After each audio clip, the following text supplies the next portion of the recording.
So we will start with a broadcast section with no embargo, followed by an embargoed section for 10:30 p.m. tonight. No live tweeting during the broadcast section, and use the microphone provided. James.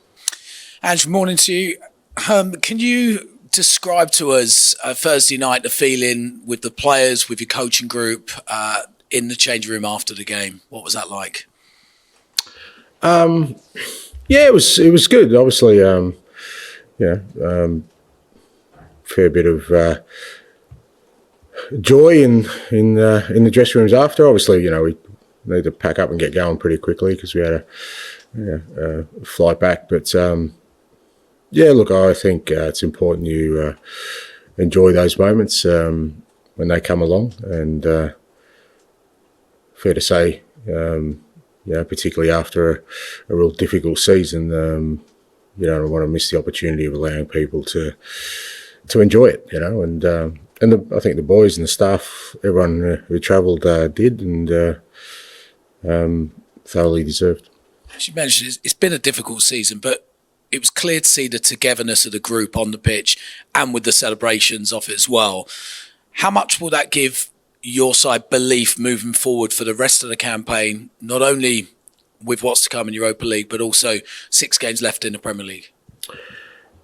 Yeah, I think it's important. I think, I've said all along that it's not always easy to stay sort of united through difficult times because, invariably people are affected in different ways. And a lot of our group has sort of had to sit by the sidelines and watch it all as well, and not being able to contribute. So the fact that, on sort of Thursday night that, pretty much the whole group, obviously, Sonny was a significant absence and a couple of the other boys who weren't part of it. But I think I said before the game, the whole group who travelled all feel like they're part of it and contributed to it. And it is going to be important because, like I said, we've got obviously semi-finals coming up, but also important league games. And the fact we've got a sort of healthy squad for the first time, we're going to need all of them for sure. Yeah, that's my final question. Just how's everybody recovered from it? I know you said James Maddison seemed okay afterwards. Certainly saw his Instagram post. He seemed pretty happy, but whether he felt the same way the next day, how's he feeling now? Yeah, I mean, we had the day off yesterday, so we didn't get back till sort of early hours of Friday morning. But fair to say, he'd probably be a bit sore. So he's probably a doubt for Monday. The rest of the group, again, sort of they worked hard, so a bit sore, but should be okay for Monday night. Sonny still be out. With sort of, like I said, he's been sort of dealing with this foot problem for a while, so now it's probably as good a time as any just to give him the right time to get over it. So he'll definitely miss Monday night as well. But everyone else should be okay. Just on Sonny, how long could this keep him out for? Not really sure.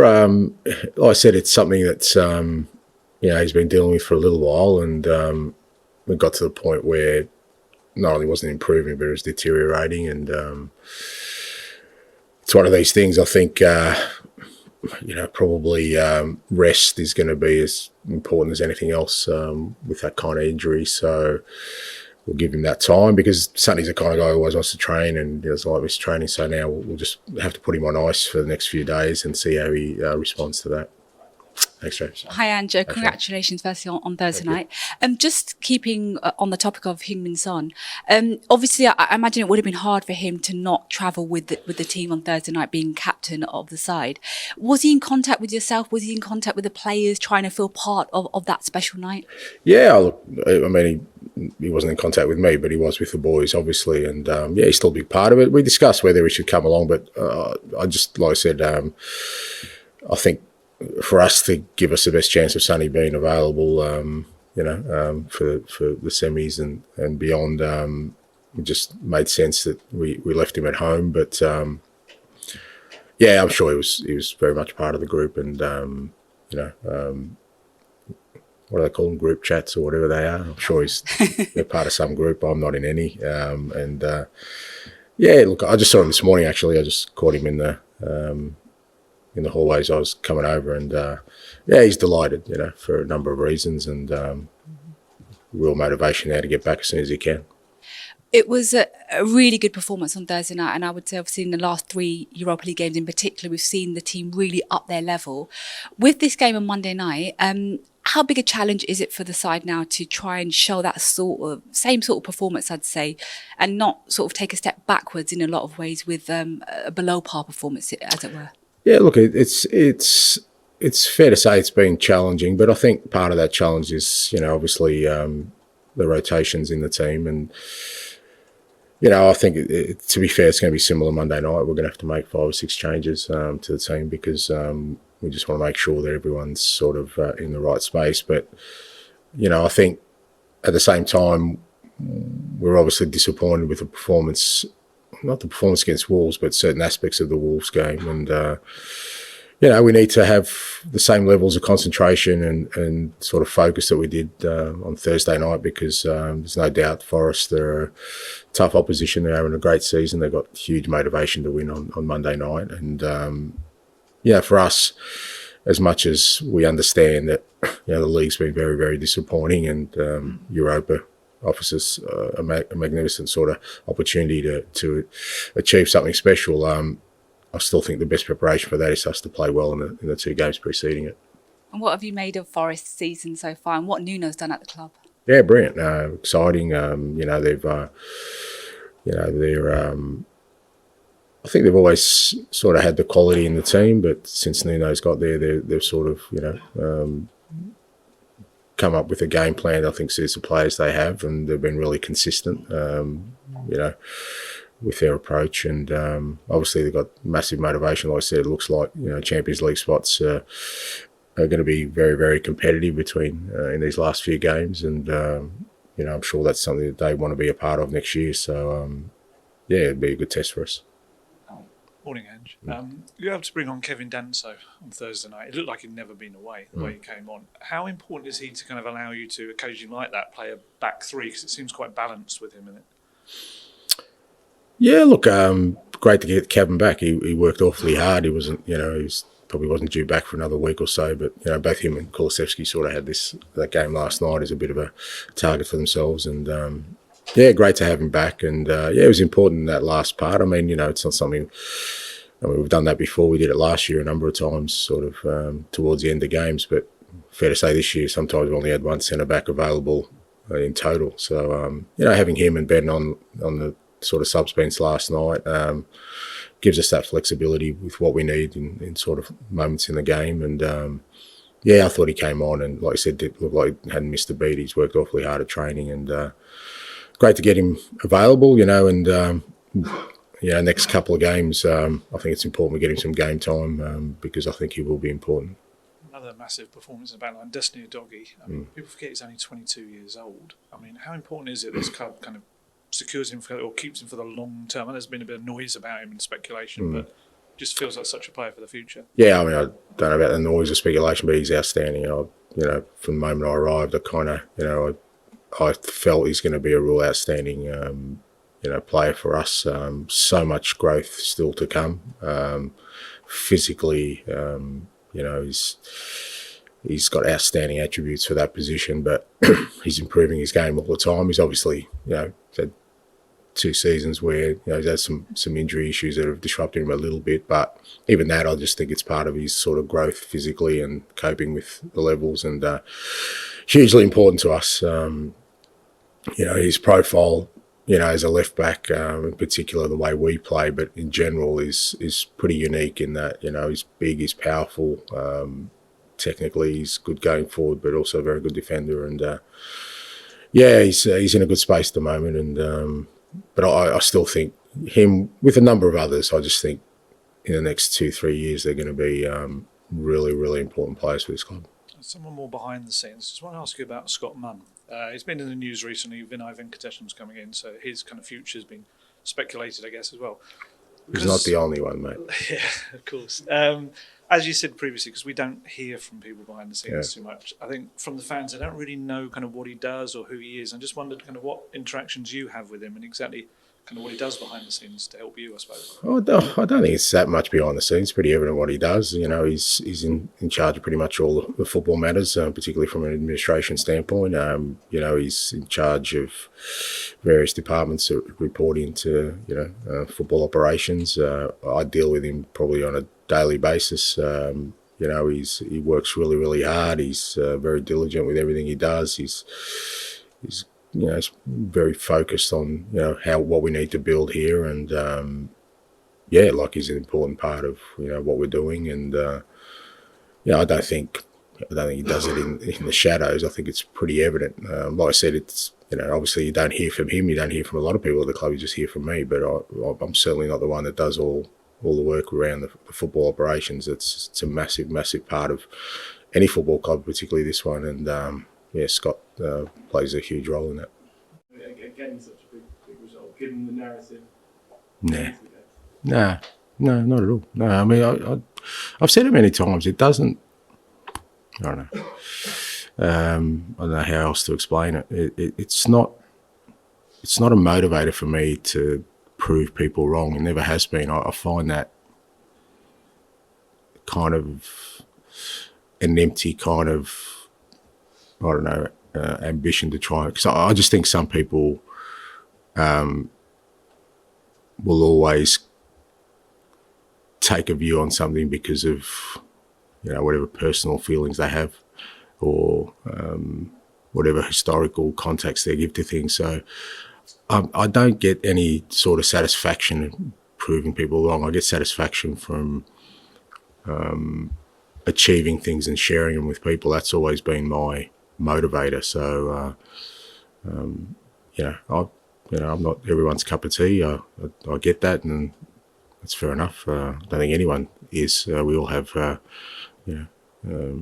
different sort of views on life and people, and so I think sometimes I certainly think in this role anyway. And I say it to coaches all the time. The game and the noise around it will always try and change you as a person. Just don't let that happen. Be who you are, and some people will like you, some people won't. Ultimately, what's important to you is that, what's important to me is that, like I said, stay focused on trying to achieve something special and sharing it with people.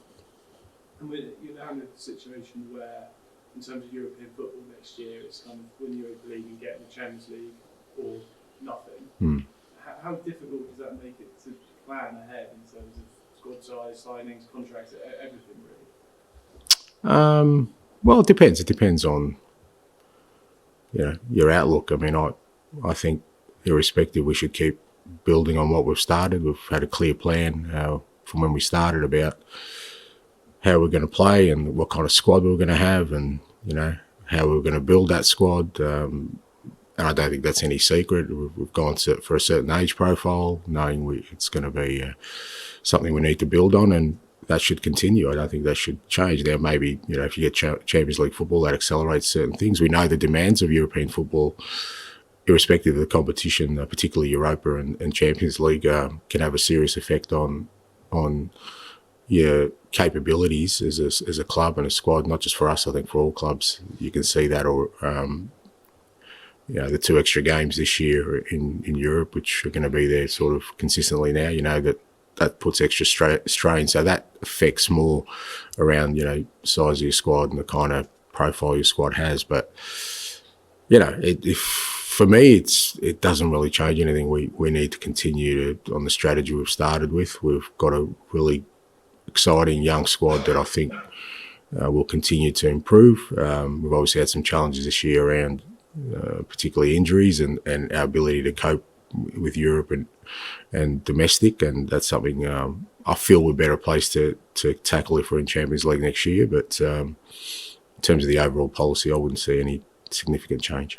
And then finally, you have spoken about the importance of remaining focused in the league, and now you've got the semi-final coming up, and you've almost shown in the Frankfurt game that you can kind of raise your levels for a one-off match.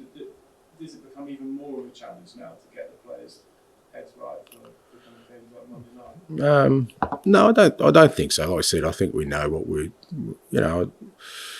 it's well, part of it is just the our ability to kind of manage the squad and in the past it's been how do we sort of manage having a small squad. Now it's about sort of making changes and not disrupting the fluency of it, because a lot of it is just the way that the players kind of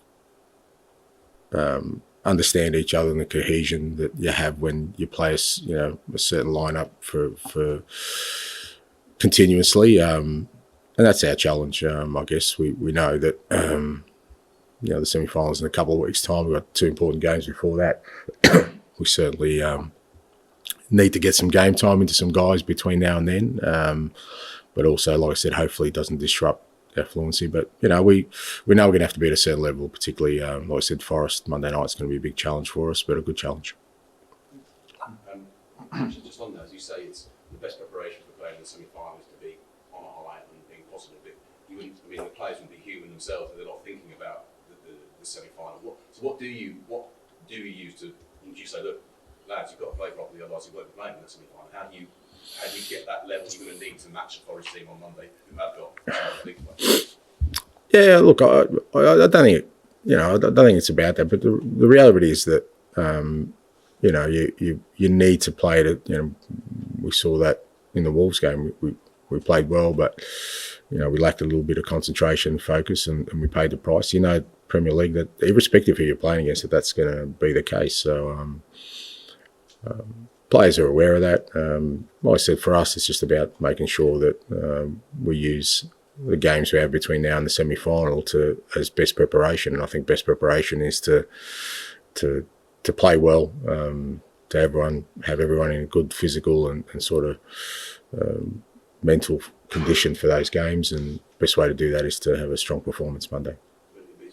Another way of doing it is to say, look, regardless of the injuries, we're Tottenham and we shouldn't be where we are in the league. You need to think about that. Think about the pride element of not being, just above the relegation zone, for instance. Yeah, but I don't think that's not the case. I don't think players accept where we are. I certainly haven't accepted where we are in the league. We understand that. It's been a disappointing year, and for many, in many respects. And I think there are reasons behind that, but irrespective of those reasons, we should be in a better place. And the players, it's not like the players are happy with where we're at. They haven't been all along and want to address that, and Monday night's a good chance to do that. Thank you. Hi, Joe. I'm not sure if you're a tennis fan, but Billie Jean King once said pressure is a privilege. Do you agree with that sentiment as a Spurs boss? And do you think your players rise to the occasion when it's extremely important? It depends on sort of how you define pressure. I think a lot of people kind of assume that pressure is something that is a sort of a negative. What you do know in this kind of role is that it's a constant, and you either embrace it or you're kind of never going to be in a space where you're ever going to sort of be at peace with what you do, because pressure is always there, irrespective of where you are. There's, you look at it, if you're in our position, or Tottenham managers under pressure, all of managers feel that sort of pressure, but there's also a side of it that if you're in this kind of role for any length of time, you enjoy,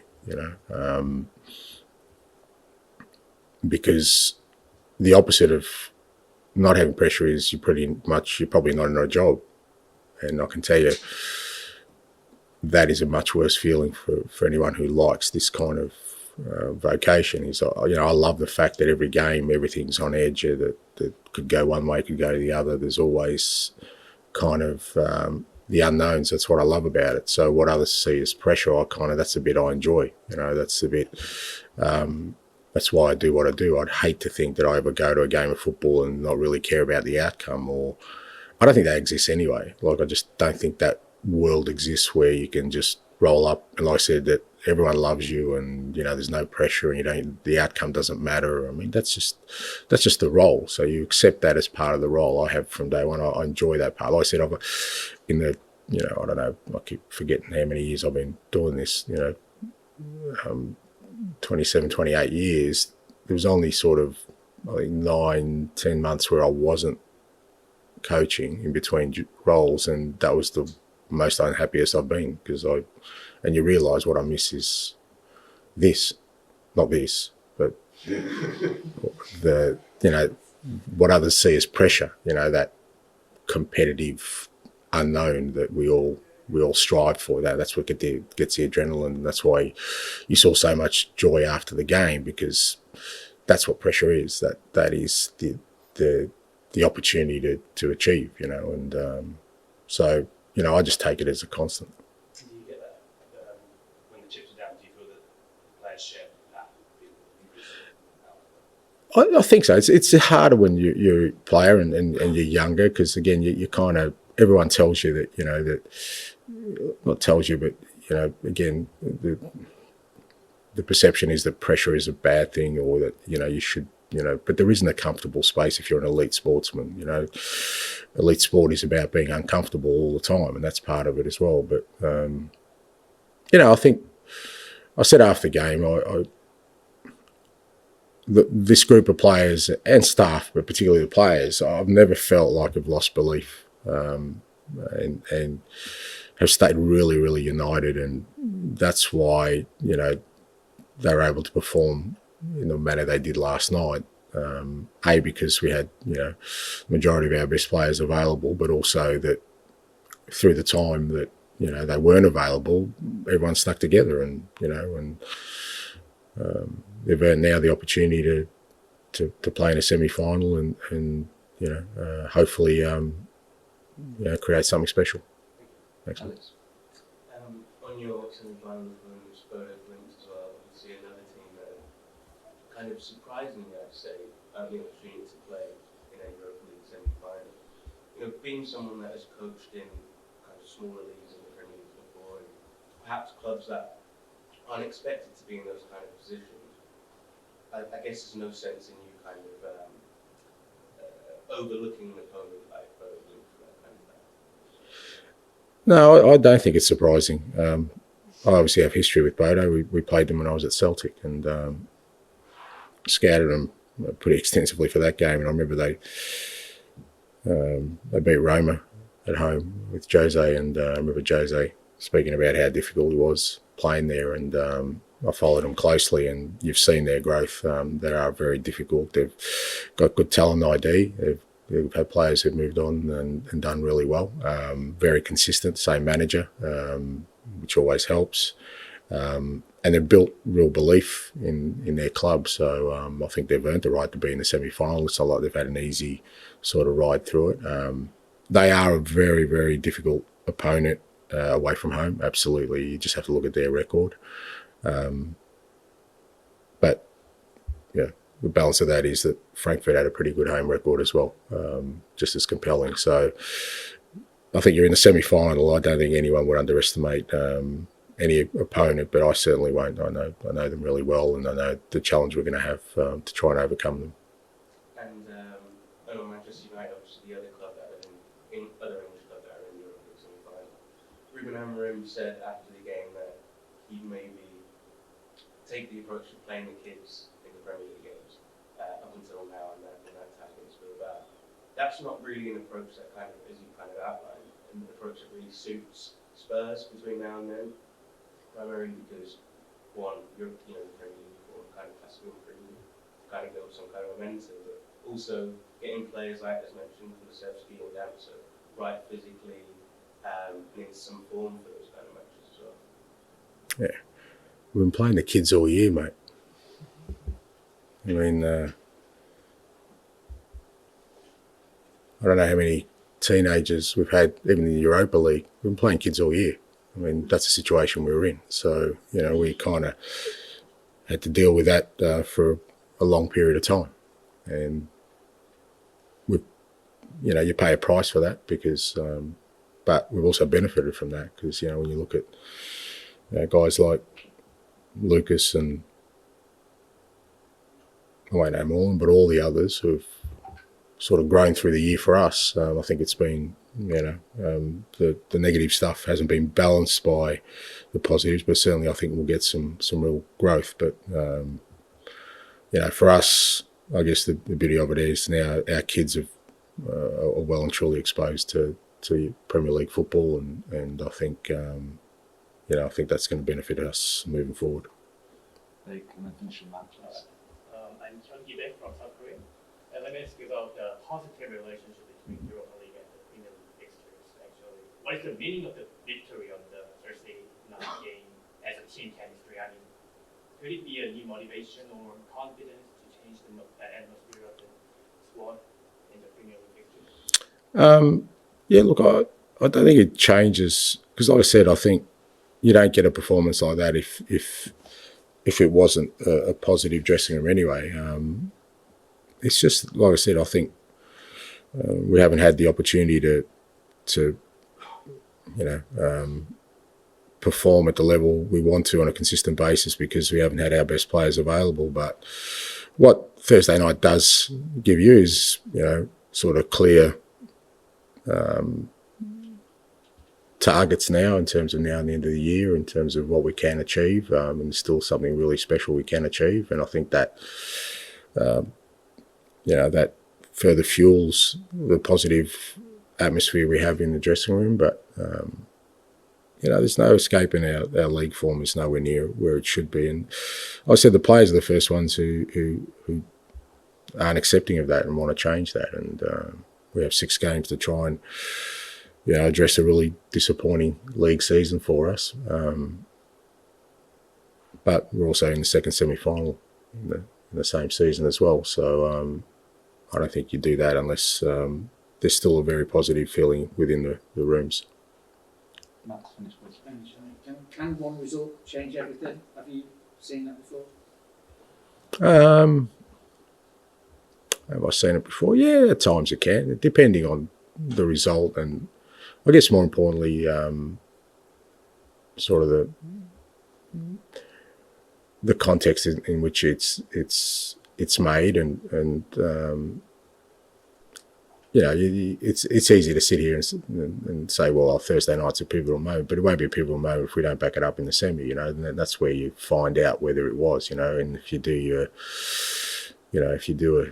a season review DVD, do they do DVDs, whatever they do anyway, you might go, oh, well, that was the turning point, but you only do that at sort of the end.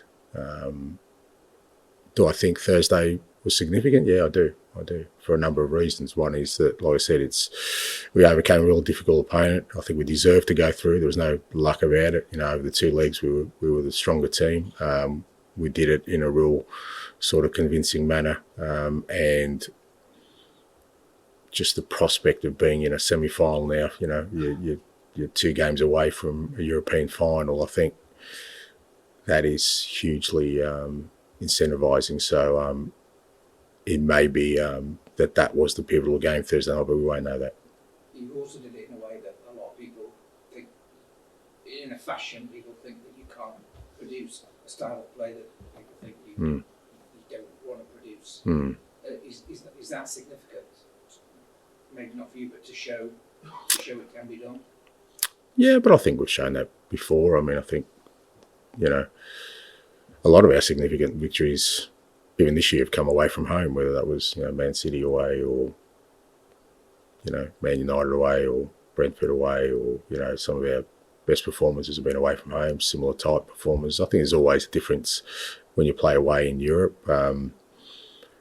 But, again, I think that doesn't feed into the narrative of me being, fairly simple in terms of my tactical approach. I only do things one way, and that's all I've done. And all my success has been a sort of one-trick pony. But I think what the players showed on Thursday night was, I think, and that's my experience in Europe, but that when you play away from home, it demands of you different things that it does probably in domestic competition, not least because of the atmosphere you face. And people who travel to these European games understand what that means. That provides motivation and sort of incentive to the opposition. You have to deal with that, and I thought the lads dealt with it outstandingly the other night.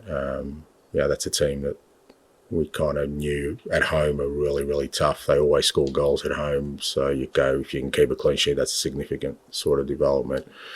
If you can win there, that's another significant sort of development because they're very strong. So the fact that the manner in which they did it, and a lot of part of that is, I think, just the atmosphere at the ground. I think their supporters make them a tough team to beat.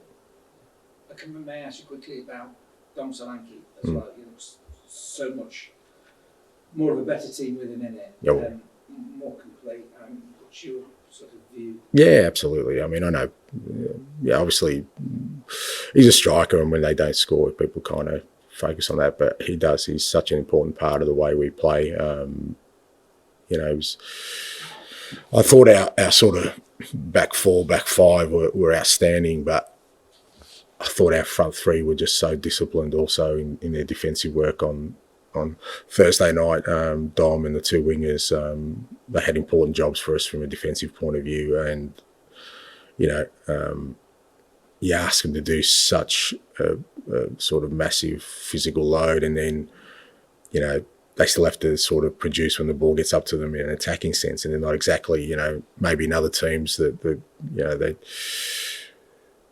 If you look at Frankfurt, they don't ask of that of Ekitike, and when he gets the ball, he feels fresh and he can run at people. Dom's usually receives the ball after he's done 4 or 5 sprints, closing people down. So you kind of factor that into it, but we feel that as a team that gives us a better chance of success. So delighted for him. He took his penalty really well. Don't underestimate the pressure that he was under in that moment. Again, you're taking a penalty away in Europe, knowing how significant it is, right in front of their most vocal part of their fan base.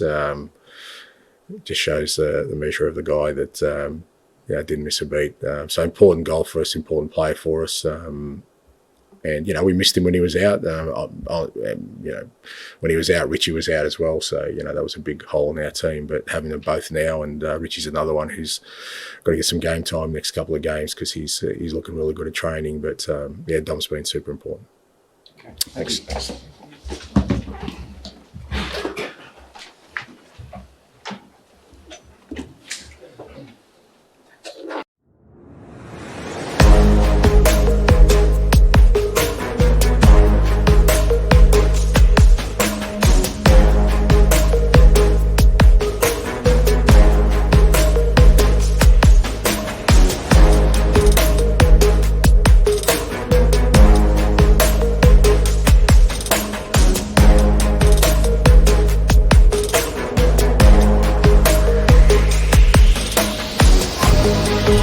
you.